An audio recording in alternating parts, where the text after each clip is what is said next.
har'a nyaata biyya Arabaa yookaan jedhamu sana afaan Oromootiin hojjechuuf deema.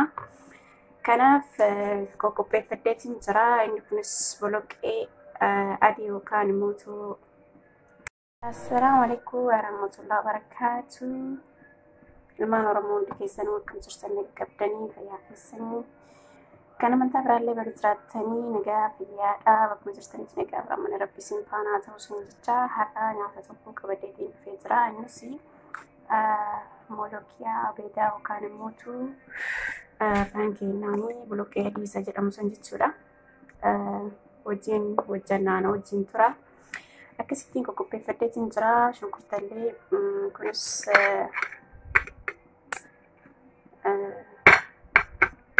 qullubbii adii yookaan basaltuu isa jennu san jechuudha. Already isa garuu ganaattiin jira. Akka ittiin qopheeffadha jechuudha. Akka ittiin daakaa. Kuni dajaaja wajjiniin hojjedha. Garuu inni waanuma kamii wajjiniin hojjetama. Foonis wajjiniin hojjetama. Kophaa isaatillee ni hojjetama. Rakkoon qabu. Asitti dajaajni kuni sudura.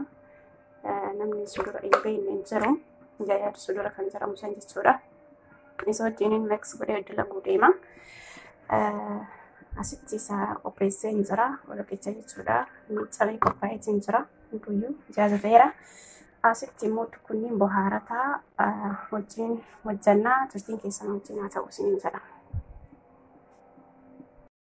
Okay, hordoftoota kiyyaa walitti deemee jirra. As bohaarata sansaallee isaa hangana barbaachisu. Isaa lama na barbaachisa. Qopheeffadheetiin jira. As immoo shunkurtiitti godheetiin jira. As immoo bishaan ruuzaa qopheeffadheetiin jira. Ispoosilee yaada akkuma duratti isiniif hime jechuudha. Shunkurtii wajjin galchine tuumii jechuun yaani basal isa kana jechuudha. Shunkurtii adii inni amala daftee gubachuu waan qabduuf xiqqoo shunkurtiin bifa jijjiiratu eegeetiin itti godhadha jedheetiin dhiise.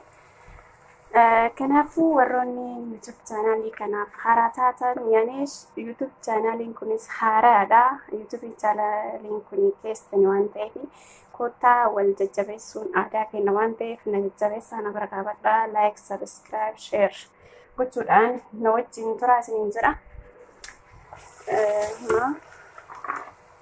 Dhimma itti godhachuu deema kan bohaarata. Kuni filfila aswaxiidha. Hangana barbaachisu akka ittiin godha. Okay. Kuni kurkumiidha.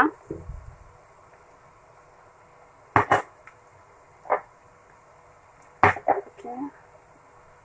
Kamuuna.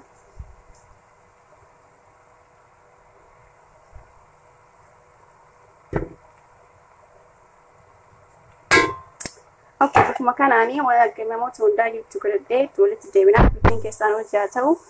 Like, subscribe, share gochuudhaan na jajjabeessaa na bira dhaabbadhaa. Waan hin beekne walirraa barannaa wal jajjabeessanaa isiniin jechuun fedha.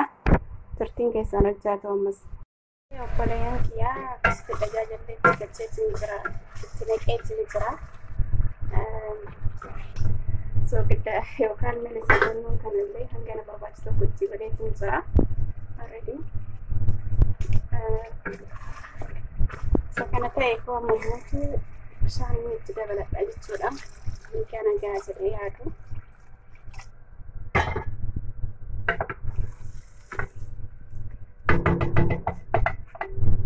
Ana wajjin turaa isiniin jedha. Comment, like, subscribe, share gochuun hin dagatinaa isiniin jedha. Gosolee anatti naqatu jira. Akkuma argitan kana itti naqee geesseetiin jira jechuudha. Waliin mix godha.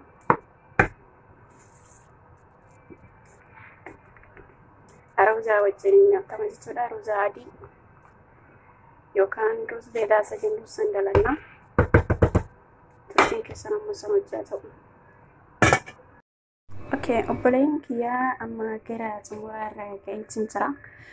As biratti ruuzallee jaaza godheetiin jira jechuudha. As biratti saabonaa yookaan foosiliin keenyaan bilchaatee gaheetiin jira isin jedha koottaa qada yookaan laaqana mana kiyyattiin isin affeeraa isin jedha. Kanumaafuu waan nu wajjin jirtaniif baay'ee galatoomaa hundi keessanuu isin jedha. Jabaadha.